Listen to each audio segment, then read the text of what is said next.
السلام عليكم ورحمة الله وبركاته. الحمد لله نحمده ونستعينه ونستغفره ونؤمن به ونتوكل عليه ونعوذ بالله من شرور أنفسنا ومن سيئات أعمالنا. من يهده الله فلا مضل له ومن يضلله فلا هادي له، ونشهد أن لا إله إلا الله وحده لا شريك له، ونشهد أن سيدنا وحبيبنا ونبينا ومولانا محمدا عبده ورسوله.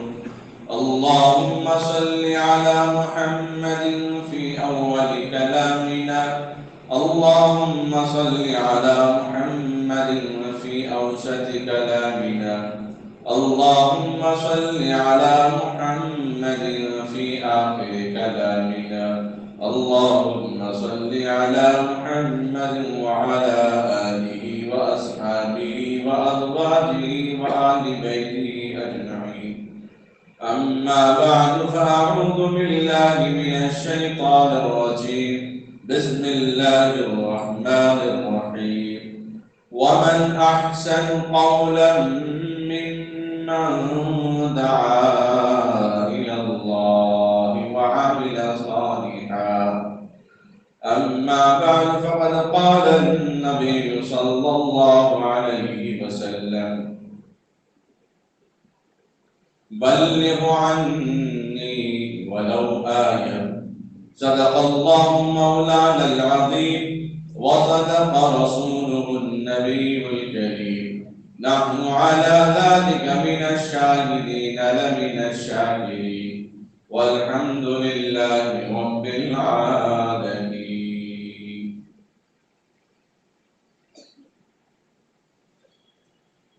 قابل قدر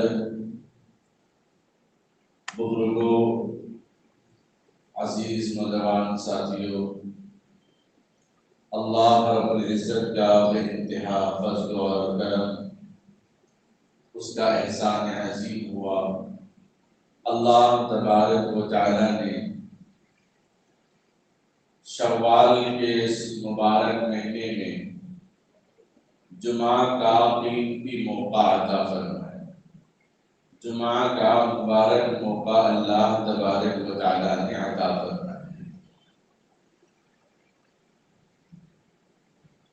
قولوا لا الہ الا اللہ تفلحوا. حضرت آدم علیہ السلام سے لے کر سیدنا محمد رسول اللہ صلی اللہ علیہ وسلم تک یہ کلمہ گونجتا رہا، یہ صدا بلند ہوتی رہی، یہ ندا آتی رہی، یہ آواز پہنچتی رہی کہ لوگوں کہو لا الہ الا اللہ، نہیں کوئی معبود سوائے اللہ کے، تفلحوا، کامیاب ہو جاؤ.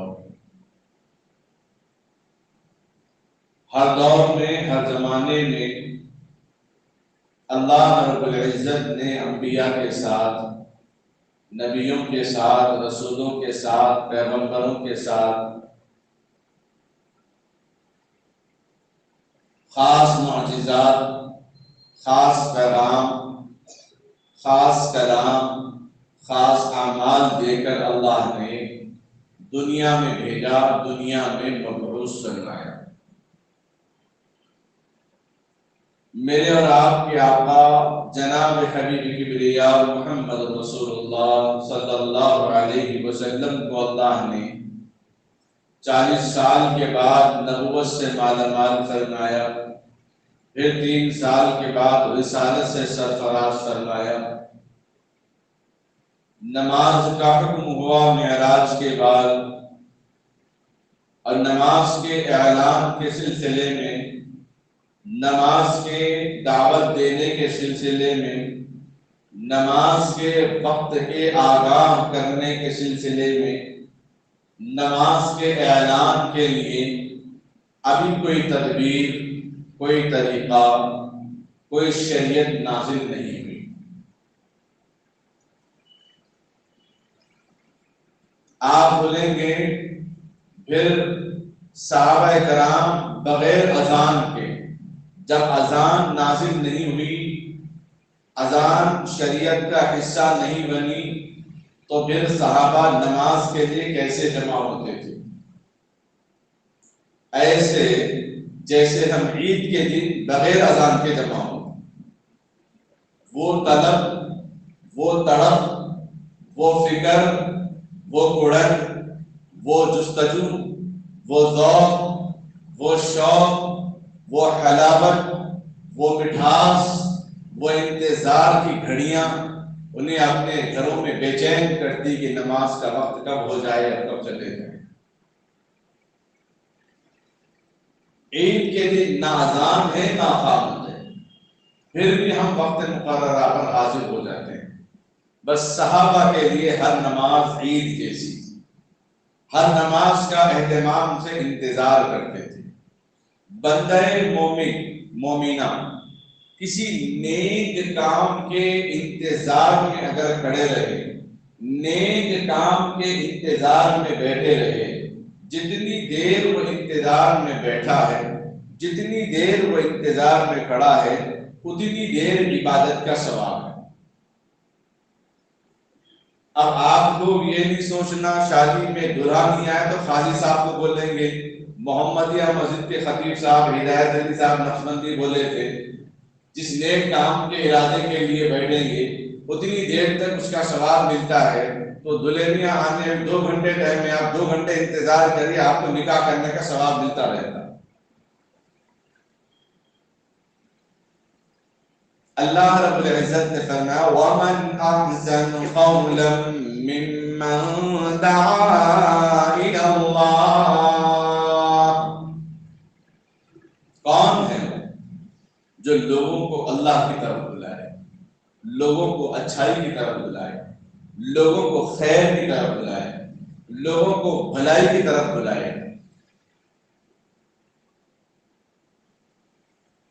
انسان دنیا میں کچھ اعمال کر کے سکون حاصل کرتا ہے، ان میں سے ایک عمل لوگوں کو خیر کی دعوت دے کر، اچھا مشورہ دے کر، بھلائی کی دعوت دے کر، اچھا راستہ بتا کر، اس کے لیے خیر کے کام کر کے انسان اپنے آپ کو سکون محسوس کرتا ہے۔ بڑے بڑے اطباء اور سائنسدانوں نے یہ بات میڈیا کے ذریعے، اخباروں کے ذریعے، رسالوں کے ذریعے خبر دنیا میں پھیل گئی۔ انسان کو کینسر تھا تو اس نے سوچا اب میں کینسر میں مبتلا ہوں، آج کل میں میرا انتقال ہونے والا ہے، کیوں نہ میں اپنی جائیداد، اپنا مال لوگوں میں تقسیم کر کے جاؤں، لوگوں کو خوش دیکھوں، لوگوں کے لیے اچھے کام کروں، آخرت بنا لوں۔ کیونکہ مرنا پہلے تو یقینی تھا، لیکن بیماری کی وجہ سے اور یقینی بن گیا، عین یقین بن گیا، آنکھوں سے دیکھا تو ایسا یقین بن گیا۔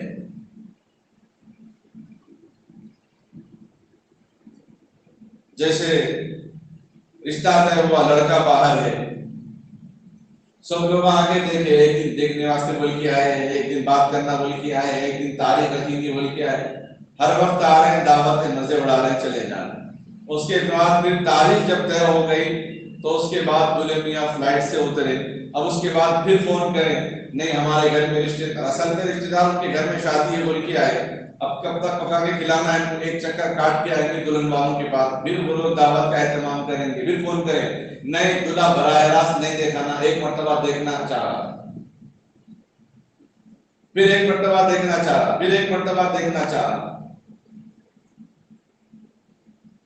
نہ جانے ایسی کتنی اذیتیں دنیا میں انسانوں کو ملتی ہیں۔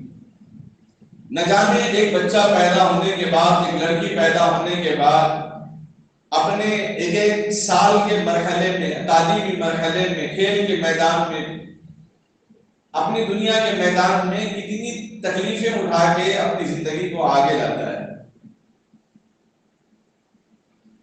مرد آدمی اپنی تکلیفوں کو اپنے کام کاج میں اپنی مصروفیات میں تقسیم کر کے ختم کر دیتا ہے، لیکن عورتیں اس کو گھٹ گھٹ کر پیتی یا عورتوں میں اس کو تقسیم کرتی یا ماں باپ کو تکلیف ہوتا ہوا دیکھنا گوارا نہیں کرتی۔ تو ریسرچ میں بات سامنے آئی کہ بہت سارے لوگ جو کینسر میں مبتلا تھے ان کا مرنا یقینی ہے، چند دن کے، چند مہینوں کے، چند سال کے مہمان تھے، لیکن ان لوگوں نے جب لوگوں کے ساتھ خیر کے کام میں اپنے آپ کو پیش کیا، لوگوں کے ساتھ کھیلنے میں، کودنے میں، ہنسی خوشی میں، لوگوں کو خوش کرنے میں وقت گزارنا شروع کیا، اس میں 50% ایسے نکلے کینسر جڑ سے ہی ختم ہو گیا ان کا۔ کیوں؟ حدیث میں اللہ کے نبی علیہ السلام فرماتے ہیں مہمان نوازی کرنے سے اللہ عمر میں دراز فرماتے ہیں، عمر میں اضافہ فرماتے ہیں۔ جن کو قدر نہیں مہمانوں کی، جو لگا لینا نہیں چاہتے، وہ تو کیا بھائی آپ کی تنخواہ ختم کر رہا ہے کہ آپ نے راشن ختم کر رہا، پھر سامان لے کے آنا۔ اللہ رب العزت اگر ایک انسان کے رزق کے انتظام کی وجہ سے اس کی عمر میں اضافہ کر سکتے ہیں تو پھر بندہ کسی کے لیے اچھائی کی دعوت دے، اچھائی کی طرف بلائے تو کیا اللہ اس کے لیے خیر و عافیت نہیں رکھیں گے؟ کیا اللہ تعالیٰ اس کی زندگی کو سلامت نہیں بنائیں گے؟ غیظات تو اب ختم ہو جائے گی، سبحان اللہ، الحمدللہ، لا الہ الا اللہ، نماز کی دعوت کی نیکیاں تو کبھی ختم ہونے والی نہیں، مہمان نوازی کا عمل ختم ہو جائے گا، لیکن قال اللہ قال رسول کی طرف لوگوں کو بلانا، لوگوں کو اچھائی کی طرف دعوت دینا، یہ عمل کبھی ختم ہونے والا نہیں، وہ بھی ختم ہونے والا نہیں، لیکن اس کے بنسبت اس کا درجہ بہت زیادہ ہے، کیونکہ یہ کام انبیاء علیہ السلام کرتے تھے، یہ کام حضرات صحابہ کرام رضوان اللہ تعالی علیہم اجمعین کرتے تھے۔ تو دنیا کے اندر، پوری دنیا میں بنا کسی وقفے کے، بنا کسی رکے کے، بنا کسی بریک کے اگر کوئی پیغام دنیا میں جاتا ہے تو وہ اذان کا پیغام جاتا ہے۔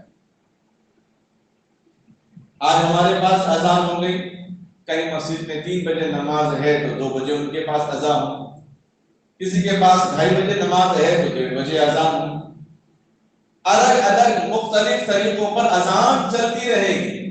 آپ بولیں گے اتنا لمبا فاصلہ کیسے؟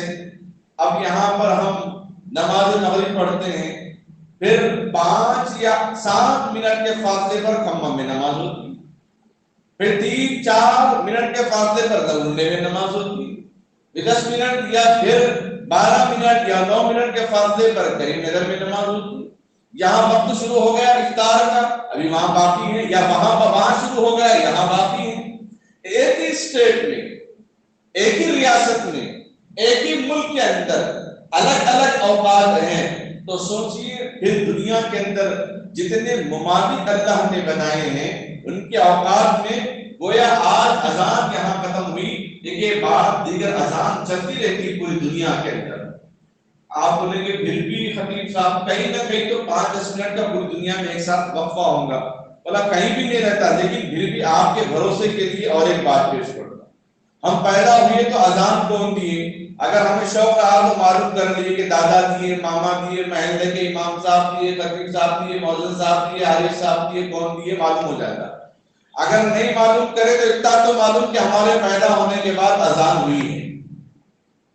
اب ہمارے خاندان میں، ہمارے محلے میں، ہمارے شہر میں، ہمارے ریاست میں، پورے ہاسپٹلز میں کتنے بچے پیدا ہو رہے ہیں اور ہر بچے کے کام میں اذان ہو رہی ہے۔ نماز مغرب کا وقت متعین ہے امام صاحب، نماز مغرب کا وقت متعین ہے، لیکن لڑکا پیدا ہونے کا ہر ایک کا وقت متعین ہے ایک ساتھ نہیں، الگ الگ ہے۔ آپ کے گھر میں آپ خوشخبری آئے گی، ہمارے گھر میں کچھ دیر کے بعد، آپ کے گھر میں کچھ مہینوں کے بعد، گویا کہ ایک کے بعد دیگر چلتا ہی رہتا ہے یہ سلسلہ۔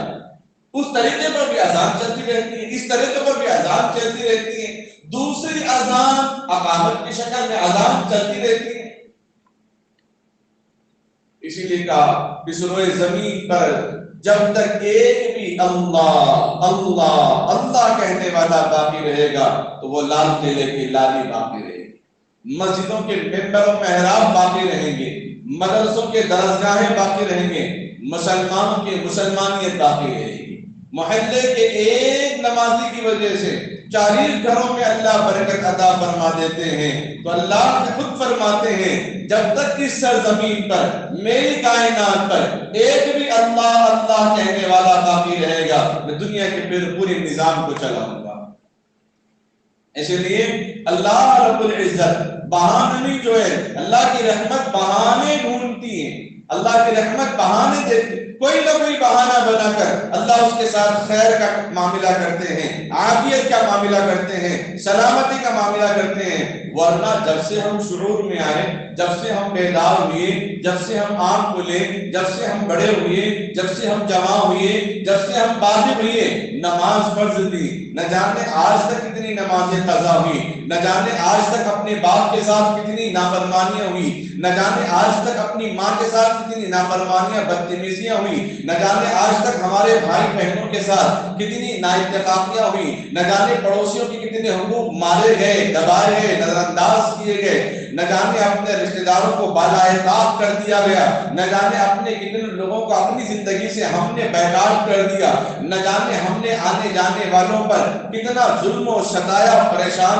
کیا، کبھی گاڑی کو غلط راستے پر رکھ کر، کبھی فلاں طریقے کے راستے کو روک کر، کبھی تکلیف اور ایذا رسانی کے ذریعے سے، نہ جانے کتنے حقوق، کتنے لوگوں کے حق ہم نے دبا دیے، لیکن پھر بھی اللہ ہمارے سر کے بالوں سے لے کر پیر کے ناخن تک اور تنوں کے نیچے جو چمڑا اللہ نے مضبوط بنایا، سال ہونے کے بعد ہمیں چپل یاد آ جاتا ہے، لیکن ہمیں کسی کے جنازہ دیکھ کر کے ہمیں اپنے تلوے کی مضبوطی یاد نہیں آتی، کسی کی بینائی ختم ہونے کے بعد بھی ہمارے آنکھوں کی بینائی کو دیکھتا ہوا ہم اپنی آنکھوں کو دید نظارہ کر کے بھی ہمیں شکر ادا کرنے کی توفیق نہیں ہوتی۔ اتنے گناہ پاپ کرنے کے باوجود بھی اللہ نے ہمارے جسم کو صحیح سلامت رکھا، ہمارے رزق کے نظام کو صحیح سلامت رکھا، ہمارے ذہن کو صحیح سلامت رکھا، ہمارے زندگی کو صحیح سلامت رکھا۔ یہ اللہ کی نعمت نہیں تو اور کیا ہے؟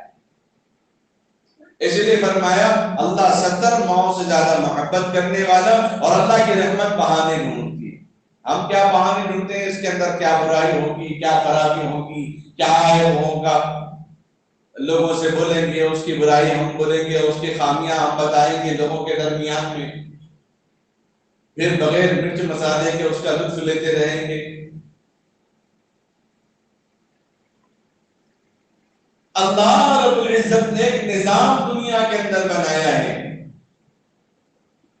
نبی اکرم صلی اللہ علیہ وسلم کی نبوت کے بعد، رسالت کے بعد، معراج کا پیغام ہوا، معراج کے بعد نمازوں کے لیے الگ الگ تدبیریں پیش کی جا رہی ہیں۔ صحابہ بیٹھے ہوئے ہیں، مشورے کیے جا رہے ہیں کہ نماز کا اعلان کیسے کیا جائے گا۔ ایک صحابی کہنے لگے ہم سارنگی پھونکیں گے۔ نبی علیہ السلام نے پسند نہیں فرمایا، نہیں یہ تو یہودیوں کا طریقہ ہے۔ کسی نے کہا کہ نہیں ہم سر بجائیں گے، باجا بجائیں گے۔ نبی نے فرمایا نہیں یہ نصرانی کا طریقہ ہے۔ پھر کسی نے کہا کہ ہم جھنڈا بلند کریں گے، فرمایا سب کو دکھائی نہیں دے گا، جو آسمان کو دیکھے گا اس کو دکھائی دے گا، جو نہیں دیکھا گا اس کو نہیں دکھائی دے گا۔ یہ بھی ہمیں قابل قبول نہیں۔ نشستن برخاستن، نشست برخاست ہو گئی، سب اپنے اپنے گھروں میں چلے گئے۔ عبداللہ بن زید رضی اللہ تعالیٰ عنہ فکر میں ڈوبے ہوئے ہیں کہ کیا معاملہ ہوگا، کیا شکل ہوگی، کیا طریقہ کار ہوگا۔ عمر رضی اللہ تعالیٰ کی فکر میں ہے کیا طریقہ کار ہوگا، کیا شکل ہوگی نماز کے اعلان کے لیے۔ تو پھر حضرت عبداللہ بن زید رضی اللہ تعالیٰ کو خواب میں ایک فرشتہ آ کر اذان سکھاتا ہے۔ خواب میں ایک فرشتہ آ کر اذان سکھاتا ہے اور صبح اٹھنے کے بعد سیدھے آقا سرکار عالم صلی اللہ علیہ وسلم کے سامنے آتے ہیں اور اپنا خواب بیان کرتے ہیں۔ اللہ کے نبی علیہ السلام نے فرمایا کہ یقیناً یہ خواب سچا ہے، اور حضرت بلال رضی اللہ تعالیٰ عنہ کو بلایا، عبداللہ بن زید سے اذان سیکھو، اور خانہ کعبہ پر کھڑے ہو کر سب سے پہلے اذان دینے والے حضرت بلال رضی اللہ تعالیٰ عنہ ہیں۔ جن کو اللہ تبارک و تعالیٰ نے قبول فرمایا، ان کے مال کی وجہ سے نہیں، ان کے کپڑوں کی وجہ سے نہیں، ان کی دولت کی وجہ سے نہیں، ان کی شہرت کی وجہ سے نہیں، بلکہ ان کے ایمان کے عزم اور پختگی کی وجہ سے، جن پر کپڑا پہننے کے لیے پورا کپڑا موجود نہیں تھا، چپل تو درکنار دور کی بات ہے، سر پہ ڈھانکنے کے لیے سایہ تو دور کی بات ہے، ایک غلام کی زندگی گزارنے والے اپنے خاص اعضاء کو چھپانے کے لیے صحیح کپڑا میسر نہیں تھا، لیکن ایمان اتنا مضبوط تھا۔ آقا فرماتے معراج میں نے چپل کی قدموں کی آہٹ کی آواز سنی، میں نے جبرائیل سے پوچھا جبرائیل کس کی آواز ہے؟ جبرائیل نے کہا یہ آپ کے قادم، آپ کے غلام، آپ کے قادم، آپ کے عاشق، آپ کے سچے پکے عاشق ہیں، بلال کی آواز ہے، جو زمین پہ چلتا ہے تو اس کی آواز جنت میں سنائی دیتی۔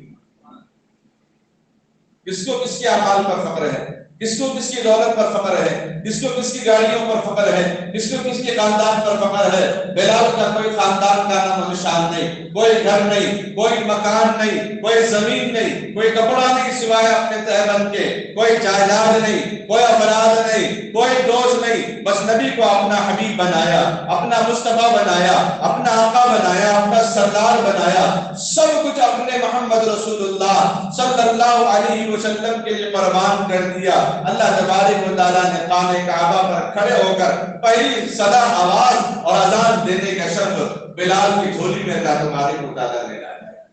اگر ہمارے ساتھ اچھا کام ہونا، ہمارے ساتھ بھلائی ہونا، ہم یہاں بیٹھ کر مصلی پر بیٹھ کر ہم ان کے لیے بددعائیں دینا، تو کیا ہم نے بھی کبھی قربانی دی اللہ کے سامنے؟ ہم نے کیا اللہ رب العزت کے سامنے اپنے اعمال کو پیش کیا، اپنی حمد کو پیش کیا، اپنی ثنا کو پیش کیا، اپنی قرات کو، اپنی تلاوت کو، اپنی نمازوں کو، اس کے علاوہ اور عبادتوں کو کیا ہم نے پیش کیا؟ ہمارے حرام میں کوئی تمیز نہیں، نہ پھر کھانے پینے میں، نہ معاملات میں، نہ نمازوں میں، نہ اذان سن کر مسجد آنے کا نہ ذوق ہے نہ شوق ہے، اور کہیں کہ بد دعائیں ہم بیٹھ کے دیں گے ہماری دعائیں قبول ہوں، تو کیسے ممکن ہو سکتا ہے؟ یہ کیسے ممکن؟ عبداللہ بن زید نے اذان کے کلمات کہے، اللہ کے نبی علیہ السلام نے آپ اس کی تصدیق فرمائے، بعد میں جبرائیل علیہ السلام نے بھی اس کے بارے میں ذکر فرمایا، پھر اذان کے فضائل دنیا کے اندر واضح ہو گئے احادیث کی روشنی میں۔ قرآن کریم میں بھی دو مقامات پر اللہ تبارک و تعالیٰ نے اذان کا حکم دیا، پہلے اذان کا حکم تو ابراہیم علیہ السلام کا تھا، اور دوسرے اذان کا شیطان کی طرف ہے، جو سن کر بھی انسان اللہ کی گھر کی طرف نہیں آتا۔ 20 دن کے بعد پھر حضرت عمر رضی اللہ تعالیٰ نے اپنا خواب بیان کیا، تو اللہ کے نبی علیہ السلام نے فرمایا عمر تم نے پہلے کیوں نہیں بتایا؟ عمر تو وہ ہیں جن کی تائید میں، جن کے خیالات میں 18 آیتیں اللہ نے نازل فرمائی، یہ کوئی مشکل کی بات نہیں تھی۔ عمر رضی اللہ تعالیٰ کہنے لگے میں ذکر کرنے ہی والا تھا، عبداللہ بن زید نے اپنا خواب بیان کر دیا تو میں خاموش ہو گیا۔ تو عمر فاروق رضی اللہ تعالیٰ نے بھی خواب میں انہی کلمات کو دیکھا، پھر یہ اذانیں دی گئی، اونچائی سے دی گئی، اذان دینے والوں پر ظلم کیا گیا، ستایا گیا، پریشان کیا گیا، وہ اذان کلمے کی شکل میں ہو، وہ اذان کلمات کی شکل میں ہو، وہ اذان تکبیر کی شکل میں ہو، وہ اذان تکبیرات کی شکل میں، ہر اعتبار سے لوگوں کو پریشان کیا گیا، لیکن خدا کی آواز گزرنے والی اور مٹنے والی نہیں ہے۔ اور مؤذن جب اذان دیتا ہے تو 4 مرتبہ کہتا ہے اللہ اکبر اللہ اکبر، پھر دوسری مرتبہ کہتا ہے اللہ اکبر اللہ اکبر۔ 4 صفات بھی اللہ تبارک و تعالیٰ نے، 4 تکبیر بھی 4 صفات میں رکھا ہے، 4 خوبیوں میں اللہ تبارک و تعالیٰ نے رکھا ہے۔ ایک اللہ نے رکھا ہوا پر، دوسری تکبیر اللہ نے رکھا پانی پر، تیسری تکبیر اللہ نے رکھا آگ پر، چوتھی تکبیر اللہ نے رکھا زمین پر۔ یہ 4 چیزیں ایسی ہیں جس کے بغیر انسان کوئی کام کر نہیں سکتا، انسان نہ خود بن سکتا نہ کوئی چیز بنا سکتا۔ بعد میں سوچنا، آپ سوچتے بیٹھیں گے تو آگے کے کلمے چھوڑ دو، آگے کے جملے چھوڑ جائیں گے آپ کے ذہن سے۔ ہمارے استاد محترم نقشبندی دامت برکاتہ عالیہ فرماتے ہیں جب میں ہوائی جہاز میں جا رہا تھا تو میرے دوست نے ذکر کیا، ایک مقام پر ہم پہنچے تو سمندر میں بہت بڑی آگ نظر آ رہی تھی، بہت بڑی آگ نظر آ رہی تھی، تو میں نے کیپٹن سے پوچھا، میرے دوست نے کیپٹن سے پوچھا کہ یہ آگ کا نظارہ کیا ہے؟ آدمی ہوائی جہاز کے اٹھنے کے بعد زمین کا سطح تو بالکل چھوٹا معلوم ہوتا ہے، انسان تو دیکھنے کا نام و نشان نہیں، بڑی بڑی عمارتیں، بڑے بڑے قطب مینار بھی ٹوٹی جیسے نظر آتے ہیں، لیکن آگ کا شعلہ بڑا اچھا نظر آ رہا ہے۔ تو کیپٹن سے پوچھا تو انہوں نے کہا اصل میں یہاں بیچ سمندر میں تیل کے ذخائر ہیں، پیٹرول کے، یہاں پر بجلی گری تب سے لے کر یہ آگ برس رہی ہے، یہ آگ جل رہی ہے، اب تک رکنے کا نام نہیں لے رہی ہے۔ اور کسی انسان کے اندر یہ طاقت نہیں کہ یہ آگ بجھائے، کسی انسان کے اندر یہ طاقت نہیں۔ رشیا کے علاقے کے اندر تیل کا کنواں کھودا جا رہا تھا، تیل کو تلاش کیا جا رہا تھا، اور تیل کے فوارے نکل گئے، اس کے جھروں کو صاف کیا جا رہا تھا کہ آگ لگ گئی، اور آج تک آگ نہیں بجھ رہی۔ اس نے اعلان بھی کر دیا اگر کوئی ملک اس آگ کو بجھائے گا تو میں پیٹرول میں 50 جو ہے شیئرنگ کرنے کو میں تیار ہوں، لیکن آج تک وہ آگ جل رہی ہے، آج تک وہ چنگاری جل رہی ہے، وہ آگ کو کون بجھانے والا؟ عام طور پہ ہمارے آبا و اجداد بچپن سے کہتے ہیں بیٹا آگ سے نہیں کھیلنا، پانی سے نہیں کھیلنا، کرنٹ سے نہیں کھیلنا، فلاں سے نہیں کھیلنا، فلاں سے نہیں کھیلنا۔ وہاں معلوم ہوتا تھا جان کا خطرہ ہے، یہاں معلوم ہو رہا ہے خدا کی خدائی۔ بڑے ہونے کے بعد سوچنے سے معلوم ہوتا ہے خدا کی خدائی کیا ہے، خدا کی کبریائی کیا ہے، خدا کی طاقت کیا ہے۔ تو پھر اس لیے فرمایا کہیں آگ لگی دیکھے آقا علیہ الصلوۃ والسلام 3 مرتبہ اللہ اکبر اللہ اکبر اللہ اکبر کہنے کا اہتمام فرماتے تھے، یہ سنت ہے۔ کہیں بھی آگ یہ دیکھے ایک دم بھڑک اٹھے تو 3 مرتبہ اللہ اکبر کہنا، یہ سنت رسول صلی اللہ علیہ وسلم ہے۔ خیر وقت کی دامنی آگے 3 باتیں مجھے پیش کرنا ہے۔ پھر دوسری چیز اللہ تبارک و تعالیٰ نے ہوا بنائی ہے، اس ہوا کے ذریعے سے انسان زندہ رہتا ہے، ہوا کے ذریعے سے آب و ہوا لیتا ہے، ہوا کے ذریعے سے وَالصُّبْحِ إِذَا تَنَفَّسَ، قسم ہے کہ صبح سانس لیتی ہے، صبح کی تازی ہوا کی وجہ سے انسان کے اندر بشاشت پیدا ہو جاتی ہے، انسان کے اندر پھر دوبارہ زندگی خوشگوار موڈ میں واپس آ جاتی ہے۔ رات کے 2 بجے فون کرے کیا میاں خیر، ارے کیا ہے بھائی سنو، اپنی نیند مکمل کرو، تھکان مکمل کرو، تم فون کر دیے۔ صبح صبح کرے ہاں ٹھیک ہے الحمدللہ سب ٹھیک ہے، بولیے کیا بات ہے۔ گویا کہ صحیح اعتبار سے بھی انسان اپنے آپ کو تیار کر دیتا ہے۔ قوم عاد کو اللہ تبارک و تعالیٰ نے اتنا بڑا بنایا جن کے سینے 30 فٹ چوڑے تھے، جن کے سینے 30 فٹ چوڑے تھے۔ سورہ ہود میں اللہ نے ذکر فرمایا یہ پہاڑوں کو نوچ کر کھروچ کر اپنا گھر بناتے تھے۔ اب اندازہ لگائیں ان کی طاقت کا کیا عالم ہوگا۔ 30 فٹ چوڑے اگر سینے ہیں تو ہائٹ ان کی کتنی بڑی ہوگی۔ لیکن جب ان لوگوں نے سوچا اب مجھے کوئی نقصان پہنچانے والا نہیں ہے، ہم تو بڑے بڑے پہاڑوں کو اپنے فیور میں اپنے انڈر میں کر لیتے ہیں، یہ ہمارے تحت میں، ہم جب چاہے جیسے چاہے محل بنا لیں گے۔ تو ان کے تکبرانہ کلمات اور ان کی نافرمانی کی وجہ سے اسی ہوا کے ذریعے سے اللہ تبارک و تعالیٰ نے ایسا بھوسا بنایا ہے جیسے پھلی کا بھوسا بادام کا چھلکا کھانے کے بعد اوپر اتار کے پھینک دیا جاتا ہے۔ اسی ہوا کے ذریعے سے اللہ نے ان کو تہس نہس کر دیا ہے، نیست نابود کر دیا۔ جب مؤذن صدا دیتا اللہ اکبر تو اسی آواز سے آگ کی تپش بھی کم ہوتی ہے اور اسی آواز سے ہوا کے جھونکے بھی کم ہوتے ہیں۔ اس لیے انڈونیشیا میں آپ نے دیکھا ہوگا زلزلے آ رہے ہیں، عمارتیں گر رہی ہیں، کم سے کم 45 سیکنڈ چلتا رہتا ہے، تو وہاں پر لوگوں نے اذان دینا شروع کر دی تو فوراً زلزلے تھم گئے۔ ایک مرتبہ ایسا واقعہ ہوتا تو اتفاق کہتے، کئی مرتبہ ایسا واقعہ ہوتا، اذان شروع کی زلزلے تھم گئے۔ اذان کے اندر اللہ نے وہ طاقت رکھی ہے، اذان میں اگر وہ طاقت ہے تو نماز میں کتنی بڑی طاقت ہے۔ ہم اذان کا احترام کرنے کو تیار ہے، نماز پڑھنے کو تیار نہیں، چابی رکھنے کو تیار ہے، تالا کھولنے کو تیار نہیں، اندر خزانے کیسے حاصل کریں گے؟ سامان سب سودا رکھا ہوا ہے افطار کے لیے، لیکن باورچی بنانے کو تیار نہیں، سب کچھ رہتا ہوا بھی آپ افطار سے ہاتھ دھو بیٹھے، پانی کی سوا کوئی چیز ملنے والا نہیں، اب نام کی سوا کوئی ملنے والا نہیں، نام مسلمان لیکن کام اپنے اپنے اعمال، میں بھی اپنے اعمال کے ذمہ دار، آپ بھی اپنے اعمال کے ذمہ دار۔ پھر اللہ نے 75% پانی کو رکھا ہے دنیا کے اندر، اور پانی کی طاقت کے سامنے بھی لوگوں نے کہا کہ نہیں ہم فلاں چیز بنائیں گے، فلاں چیز بنائیں گے۔ پانی کا ایک جھونکا سونامی آ گیا، پانی کا ایک جھونکا جو ہدہد کی شکل میں آیا، پانی کا ایک جھونکا آیا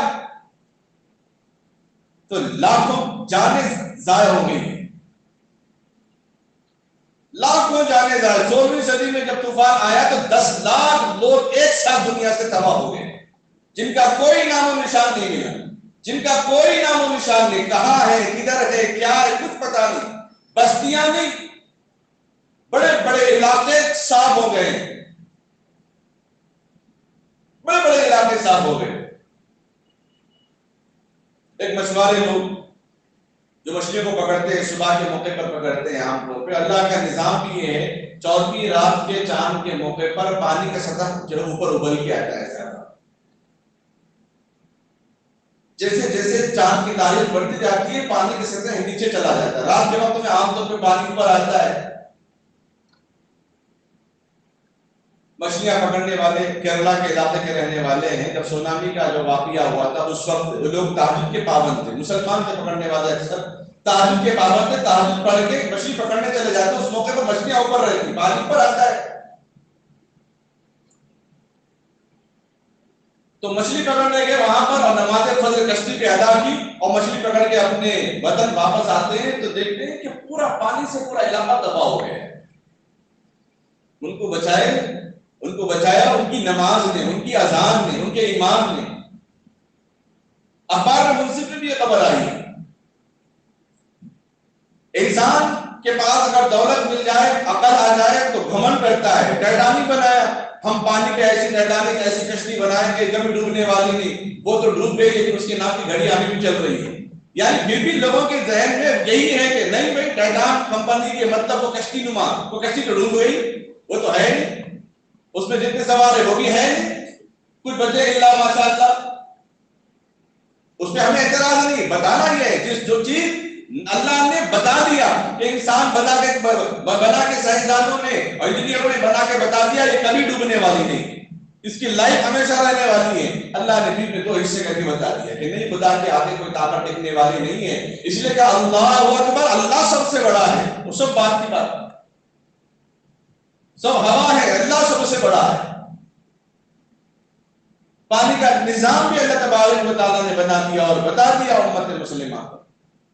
پھر مٹی کا نظام، جب زلزلے آ جائیں تو بستیوں کے بستیاں ہلاک، چین میں زلزلہ آ گیا 10,000 لوگ غائب زمین کے اندر، بڑی بڑی عمارتیں، اور جب بھی زلزلہ آتا ہے حکومت کے بڑے بڑے علاقے زلزلے کے جھٹکوں کے شکار ہوتے ہیں، جن کی پلریں اتنی مضبوط کہ ہمارے کمرے کسی بھی بڑے بڑے سائز کے ہوتے ہیں، چوڑائی میں، اونچائی میں ہمارے مسجدوں کی میناروں کے قریب قریب ہوتے ہیں، اتنے مضبوط ہونے کے باوجود بھی پتہ نہیں کیا گھٹتا ہوگا ان سرکاری عمارتوں میں، ان تعمیرات میں۔ لوگوں کے چھوٹے چھوٹے مقام تو کبھی کبھی محفوظ رہتے ہیں لیکن بڑی بڑی عمارتیں، اکثر ہمارے اساتذہ کے تجربے کے طور پہ یہ بات بتا دی، جب بھی کسی علاقے کے اندر زلزلہ آتا ہے تو سرکاری عمارتیں سب سے زیادہ تباہ ہو جاتی ہیں۔ عراق کے اندر جو تباہی مچائی یو ایس نے، عراق کے اندر جو خون کی ہولی کھیلی عراق نے، بعد میں ان کے علاقے میں امریکہ میں جو زلزلہ آیا ہے، جتنا اس نے عراق کو تباہ کرنے کے لیے مال نقصان کیا، ایک زلزلے کے جھٹکے میں اللہ تبارک و تعالیٰ نے اس کے جائیداد کا نقصان کر دیا۔ یہ نیوز کی رپورٹ ہے، یہ علماء کی زبانی ہے۔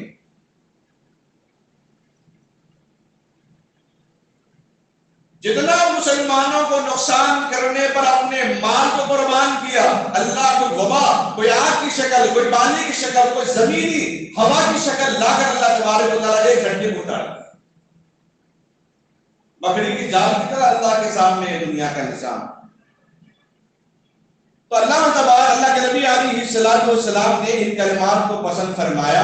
اذان کا کہنا، اذان مائک میں دے یا پھر اپنے مسجد کے، پہلے زمانے میں مائک نہیں ہوتے تھے، آج بھی بڑی پرانی مسجدوں میں آگے جو یہاں سے ہم سریاپیٹ جاتے ہیں، کھمم جاتے ہیں تو راستے میں کچھ 2-3 گاؤں لگتے ہیں، وہاں کی پرانی مسجدیں دیکھیں گے، مسجد کے اپوزٹ سائڈ پہ قبلے کی جانب سیڑھیاں بنی ہوئی ہوتی ہیں، بس اس کے اوپر کوئی چھت وغیرہ نہیں، سیڑھیاں 10-15 سیڑھیاں ہیں، اس کے اوپر ایک چبوترا ہے 4 پہ 4 فٹ کا، 6 پہ 6 فٹ کا، مؤذن وہاں کھڑا ہو کے اذان دیتا۔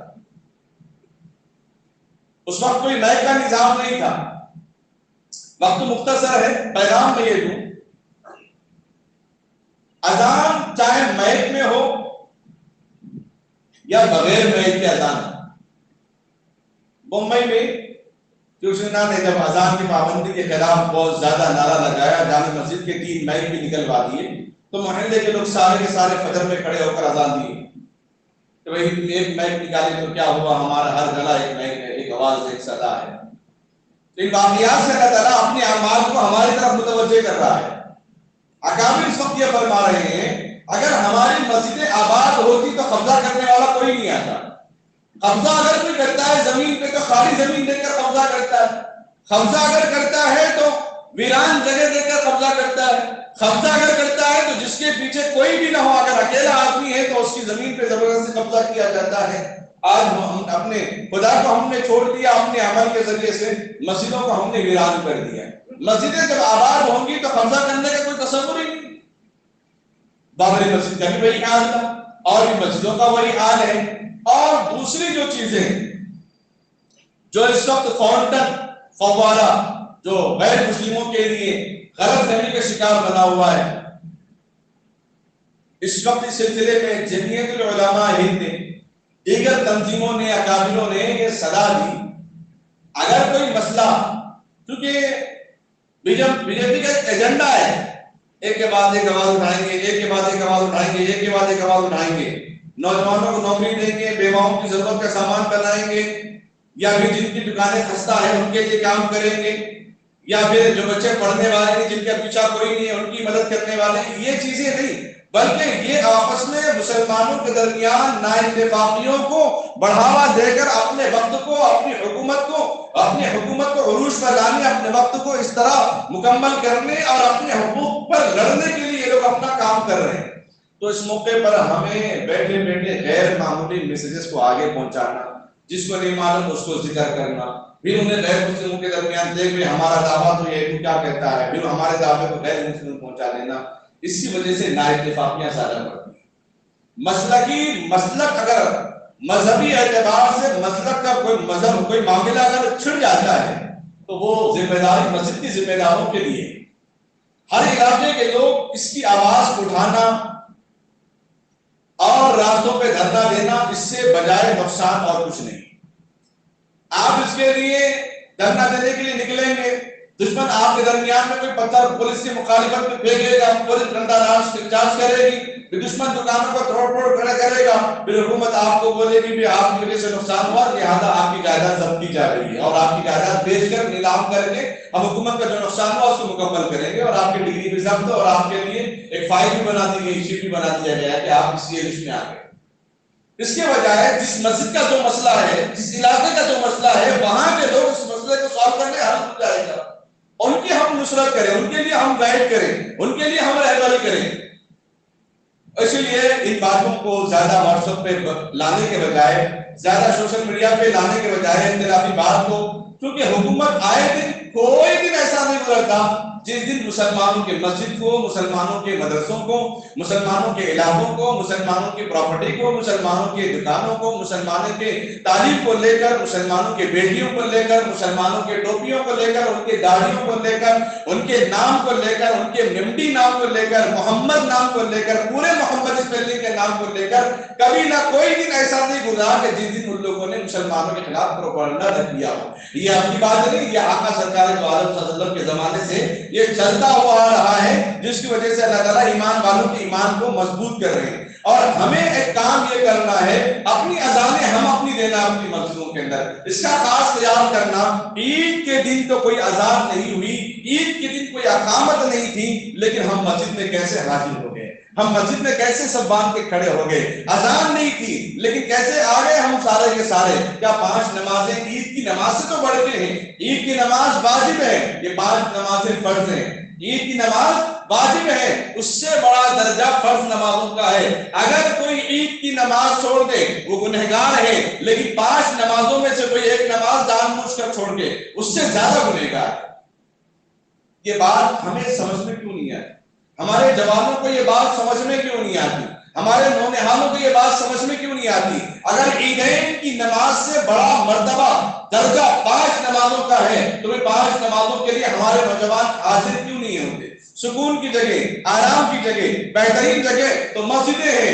ایک عیسائی دبئی کے اندر تھا، اس کو نیند نہیں آتی، بڑا مالدار تھا، نرم گدے بسترے اور ایسی۔ اس زمانے میں 20 سال پہلے کی بات میرے شیخ بتا رہے ہیں کہ 20 سال پہلے وہ اپنی نیند کے لیے در در ٹھوکریں کھاتا تھا، بہت ساری دوائی استعمال کی، نیند اس کو نہیں آئی۔ ایک مرتبہ گاڑی ایک جگہ پہ روکا، جب یہ گاڑی روکا تو جامع مسجد تھی دبئی کے اندر، وہاں بہترین انداز میں اذان دی جا رہی تھی۔ وہ اذان سن کر ایک عجیب سما اس کے ذہن میں سوار ہو گیا، وہ آواز کی طرف بڑھنے لگا، سیڑھیوں پہ چڑھا، لیکن وہ غیر مسلم تھا، عیسائی تھا۔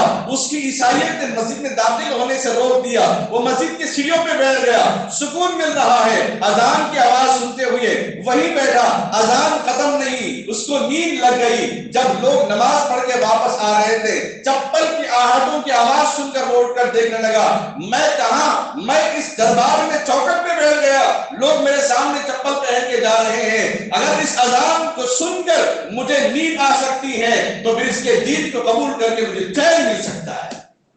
وہ اذانیں آج ہمیں ضرورت ہے اپنے اعمال کی شکل میں، وہ ندا، وہ صدا، وہ آواز، وہ تڑپ، وہ شکر، وہ بلال رضی اللہ تعالیٰ کی تڑپ و اذان میں ہماری ضرورت ہے، ہمارے نمازوں میں آج جان کی ضرورت ہے۔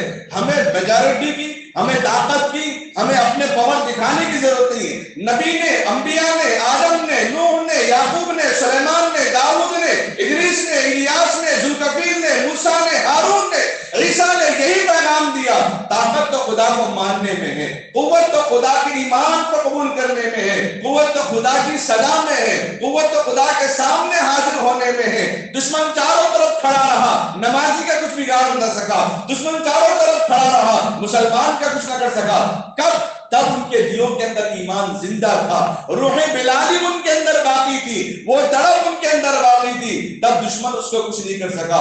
جب مسلمان ایک فٹ بال کی طرح ہے، اندر ہوا ہے، کچھ نہیں ہے، تو 11 فرقے کے لوگ، 11 تنظیم، 11 پارٹی والے اور 11 فٹ بالر پلیئرز جو ہیں اپنے لاتوں سے 1.5 لاکھ ادھر مارے گا، 1.5 لاکھ ادھر مارے گا۔ اگر اس کے اندر لوہے کے ذرات بھر دیے جائیں، پتھر کے ذرات بھر دیے جائیں، لوہے کے ذرات بھر دیے جائیں، پھر کسی مائیکل لارڈ کو بلائیں، کسی کو بلا کے کہیں اب کک مار کے دیں، وہ وہی دیر ہو جائے گا۔ وہ طاقت ہمارے اندر اب باقی نہ رہی، وہ اتحاد ہمارے اندر اب باقی نہ رہا۔ ہمیں ضرورت اتحاد کی، ہمیں ضرورت مسجدوں کو آباد کرنے کی، ہمیں ضرورت اپنی اذانوں کو اپنی نمازوں کی شکل میں بلند کرنے کی۔ اذان کا مقصد محلے میں اعلان کرنا ہے نماز کا وقت اب ہو چکا ہے، نمازیں پڑھ لو۔ وقت اگر اذان سے پہلے کوئی سنت پڑھ لے، اذان کے بعد پھر دوبارہ پڑھنے کی ضرورت نہیں۔ کیوں؟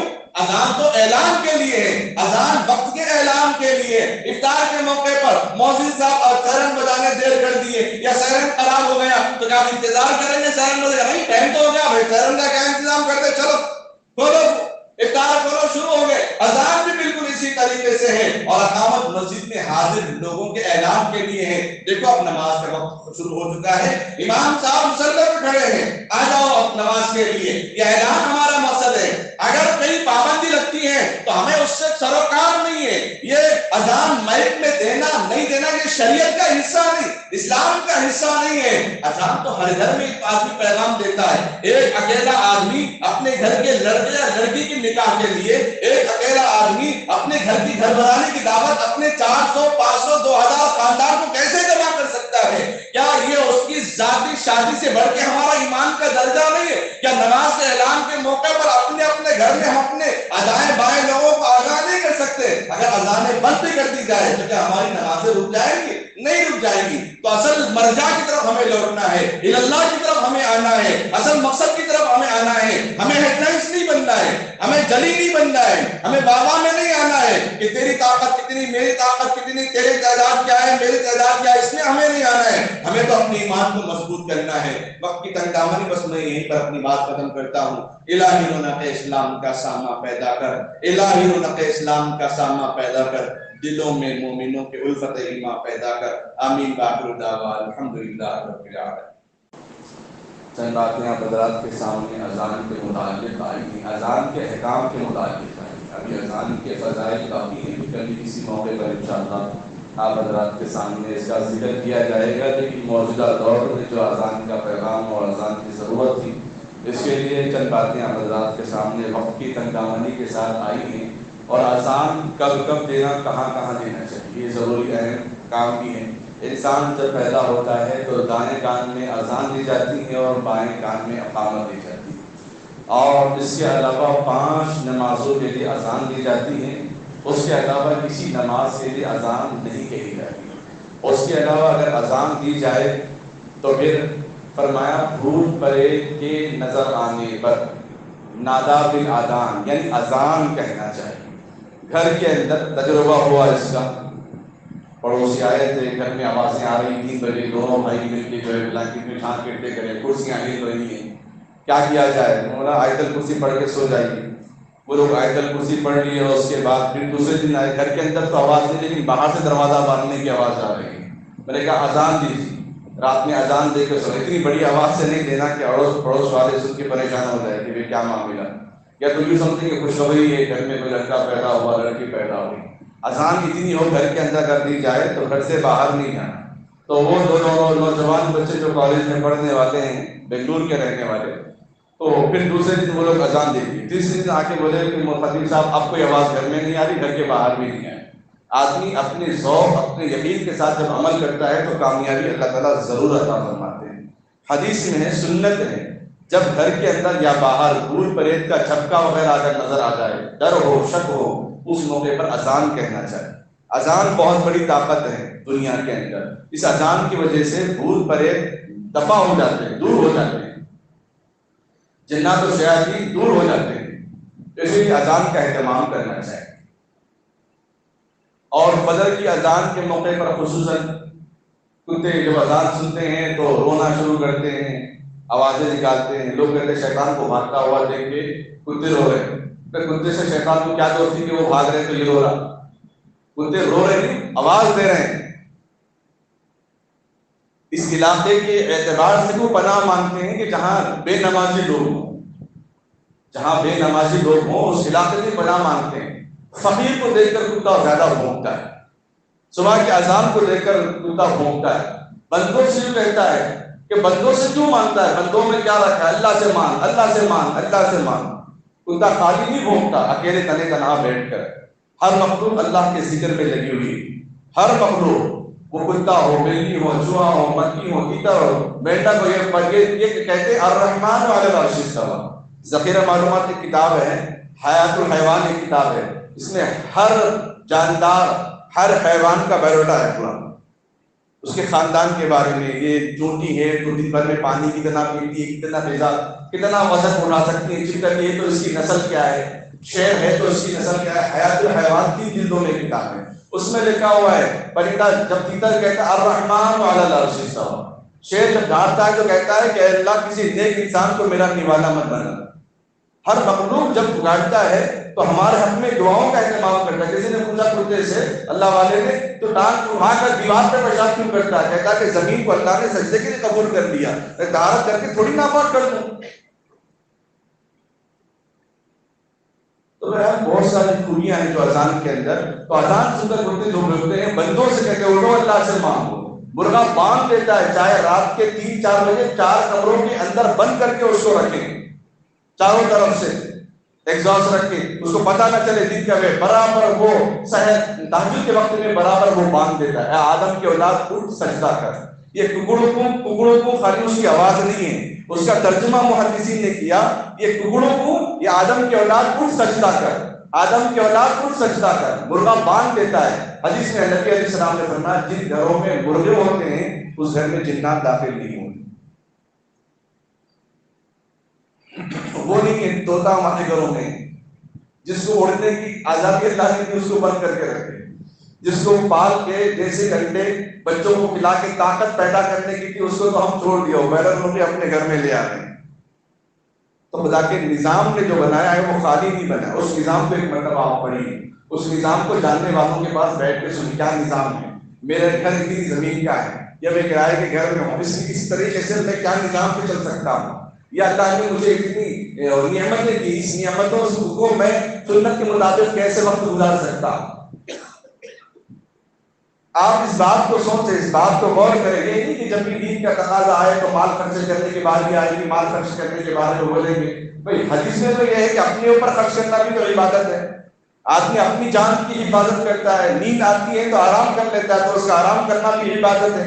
وہ ضرورت کو جاتا ہے 1 نمبر 2 نمبر، اس کا جانا بھی عبادت ہے. اللہ نے تو بھیجا ہے اس کو اس کی سہولت کے لیے. تو بہرحال ان موقعوں پر اذان دینا چاہیے.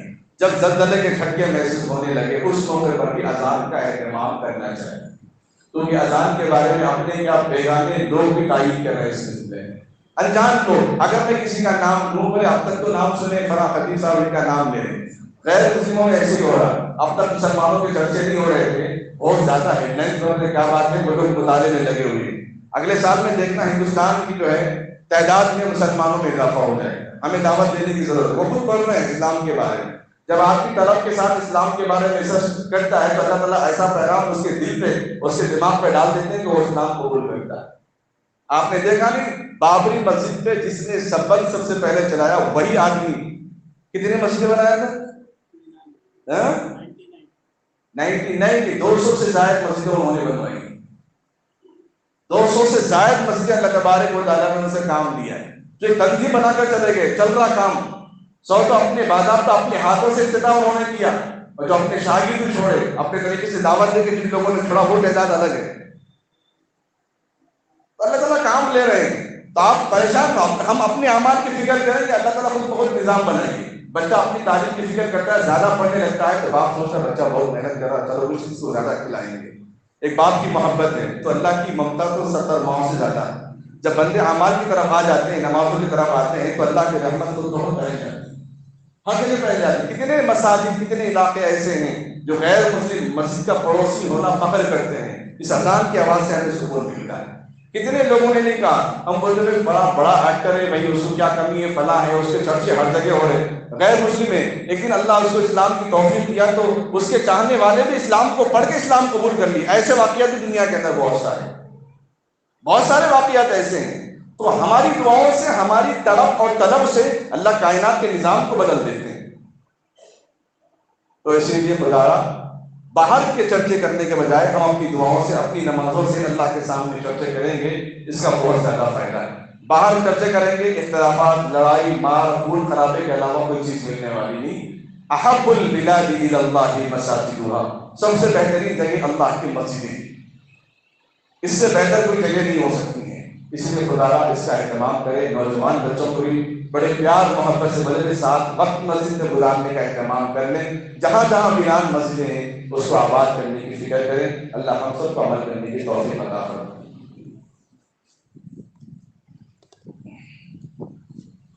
اللهم صل على محمد وعلى آل محمد وبارك وسلم.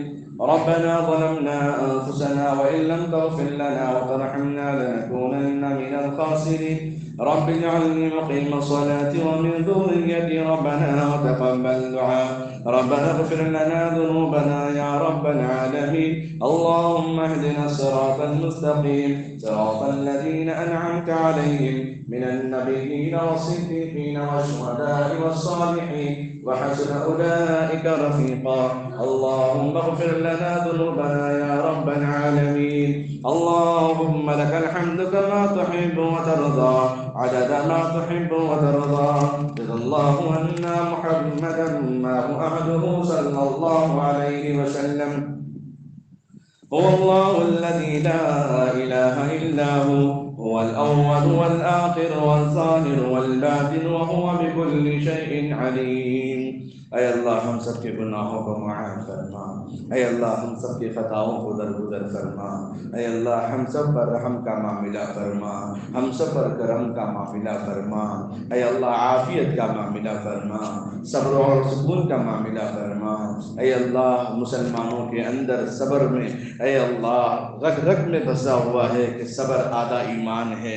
صبر کے ساتھ خصوصاً اے اللہ فلسطین، کشمیر، ہندوستان کے مسلمان مسلمان اس موقع پر صبر کا دامن تھامے ہوئے ہیں، اے اللہ اپنی دلی جذبات کو تیرے سامنے تہجد میں پیش کرنے کی توفیق عطا فرما، اپنی اذانوں کو نمازوں میں تبدیل کرنے کی توفیق عطا فرما، اپنی عبادت کو اے اللہ حلاوت میں کرنے کی توفیق عطا فرما، ایک اور نیک بنا، متحد بنا، متفق بنا، اے اللہ لڑائی جھگڑوں فتنے فسادات سے حفاظت فرما، امن کا پیغام عام کرنے والا بنا، اسلام کا پیغام عمل سے عام کرنے والا بنا، اسلام کا پیغام سنتوں سے عام کرنے والا بنا، اے اللہ اسلام کا پیغام نبی کی سنت سے عام کرنے والا بنا، نبی کی سنت کو جان جان کر زندگی گزارنے کی توفیق عطا فرما دے، اے اللہ ہم سب کے والدین کو صحت عافیت عطا فرما، اے اللہ ہم سب کے رشتہ داروں کو صحت عافیت تندرستی عطا فرما، بیماروں کو شفا عطا فرما، کمزوروں کو طاقت عطا فرما، اے اللہ جو بڑے لوگ ہیں گھر کے اندر، بڑے بزرگ ہیں، بوڑھے ہو چکے ہیں، ان کا سایہ ہم پر تادیر قائم و دائم فرما، ان کی خدمت کرنے کی توفیق عطا فرما، ان کی دعائیں لینے کی توفیق عطا فرما، چھوٹوں کو شفقت کرنے والا بنا، علماء دین کی تعظیم کرنے والا بنا، دینی مساجد، مدارس، مکاتب، خانقاہوں کی حفاظت کرنے والا بنا، اے اللہ اس کی حفاظت اس کو آبادی کے طریقے سے کرنے والا بنا، اس کی حفاظت دیواروں سے نہیں نمازوں سے آباد کرنے والا بنا، اس کی حفاظت چمکانے سے نہیں، اے اللہ مسلوں سے آباد کرنے کی توفیق عطا فرما دے، اے اللہ مسجدوں کے اندر رونقیں عطا فرما، جو رونق تو نے رمضان میں عطا فرمائی ہیں، اے اللہ وہ رونقیں مسجدوں کے اندر اب اس مہینوں کے اندر بھی عطا فرما، اے اللہ ہمارے نوجوان کے ذہنوں کے اندر، بڑوں لوگوں کے ذہنوں کے اندر، جوانوں کے ذہنوں کے اندر یہ بات دل میں بٹھا دے، کامیابی مسلح سے ہے، کامیابی نماز سے ہے، کامیابی قرآن پاک کی تلاوت سے ہے، کامیابی تجھے ماننے سے ہے، کامیابی تجھے تیرے سامنے ذکر کرنے سے ہے، اپنی ہر دن کی ہر باتوں کا اے اللہ دعاؤں کی شکل میں تیرے سامنے حاضر ہونے، تیرے سامنے اے اللہ استخارہ کرنے، تیرے سامنے اپنی شکایت اپنی ضرورت پیش کرنے کی توفیق عطا فرما، اے اللہ سنا ہے دنیا والے مانگنے سے ناراض ہوتے ہیں، اے اللہ تو مانگنے سے بہت خوش ہوتا ہے، نہیں مانگنے سے ناراض ہوتا ہے، اے اللہ ہم سب کو راتوں میں مسلوں پر اپنے گھروں میں بھی تہجد کا اہتمام کرنے کی توفیق عطا فرما، اے اللہ نوجوان لڑکے لڑکیاں نکاح کے انتظار میں بیٹھے ہیں ان کے نکاح کو آسان فرما، جہیز کے لین دین کو ختم فرما، اے اللہ ان کی بات ان کے ذہنوں میں بات سمجھانے کی توفیق عطا فرما، جس طرح شراب حرام ہے اس طرح جہیز کا لین دین بھی حرام ہے، گناہ کبیرہ ہے، اے اللہ اس سے بچنے کی توفیق عطا فرما، اے اللہ ہم سب کو ایک اور نیک بنا دے، اے اللہ مسجد میں جتنے حضرات بیٹھے ہیں ان سب کے دلوں کے جائز ضرورتوں تمناؤں ارمانوں امیدوں کو قبول فرما لے، اے اللہ تپتی دھوپ میں تیرے بندے نماز پڑھنے کے لیے تیری محبت میں مسجد میں حاضر ہوئے ہیں، پسینے سے اے اللہ شرابور ہیں پھر بھی تیرے نماز کی پابندی میں لگے ہیں، اے اللہ ان سب کے جائز مقاصد میں کامیابی عطا فرما، بیماروں کو شفا عطا فرما، خصوصاً اے اللہ نازیہ بیگم محمد زید نصیر الدین کو صحت عطا فرما، محمد محبوب محمد علیم الدین محمد عبدالغفار اور ان کی اہلیہ، محمد نجیب احمد صاحب، محمد سلطان، محمد جمیل، محمد افضل، معید الدین، ظہیر خان، نادرہ بیگم، نکہت پروین تحسین بیگم کو صحت و عافیت تندرستی عطا فرما، ممتاز صاحبہ کو صحت و عافیت تندرستی عطا فرما، اے اللہ مرحومین کی مغفرت فرما، خصوصاً الحاج شرف الدین صاحب کی مغفرت فرما، ان کے درجات کو بلند فرما، محمد جعفر پاشا صاحب، عظمہ خاتون نور جہاں بیگم، محمد زین العابدین حافظ، محمد عیان، فریدہ بیگم، محمد عبدالقادر، بلقیس بانو کو صحت میں اللہ مغفرت فرما، ان کے درجات کو بلند فرما، خصوصاً مسعود صاحب کے اے اللہ صاحبزادی کو صحت و عافیت تندرستی عطا فرما، اے اللہ انہیں شفا عطا فرما، اے اللہ بیٹی یہاں ہے باپ وہاں ہے، بے تڑپ ہے، اے اللہ التجا ہے، سب کی طرف سے اے اللہ دعا کی درخواست بھی ہے، اے اللہ ان کے صاحبزادی کو صحت و عافیت تندرستی عطا فرما، اے اللہ وہ غیر موجود ہیں لیکن تو موجود ہیں، تو حفاظت فرما، اے اللہ حاضرین مجلس کی دعا کو تو بے انتہا قبول فرما، جو مانگا اسے بھی عطا فرما، جو مانگنے سے رہ گیا اسے بھی عطا فرما، مشقت میں مانگی جانے والی دعا تو ضرور قبول کرتا ہے، اے اللہ دھوپ میں تیرے بندے آئے ہیں، گرمی میں بیٹھے ہیں، اے اللہ یہ مشقت والی دعا ہے، نماز کے بعد والی دعا تو قبول کرتا ہے، اے اللہ ہم سب کی دعاؤں کو قبول فرما دے، اپنے فضل سے آقا سرکار دو عالم صلی اللہ علیہ وسلم کے عظمت سے صدقے سے قبول منظور فرما، اس دعا کو قبول فرما، قبول فرما، قبول فرما۔ وصلى الله تعالى على خير خلقه محمد وعلى آله وأصحابه وأزواجه وأهل بيته أجمعين برحمتك يا أرحم الراحمين والحمد لله رب العالمين.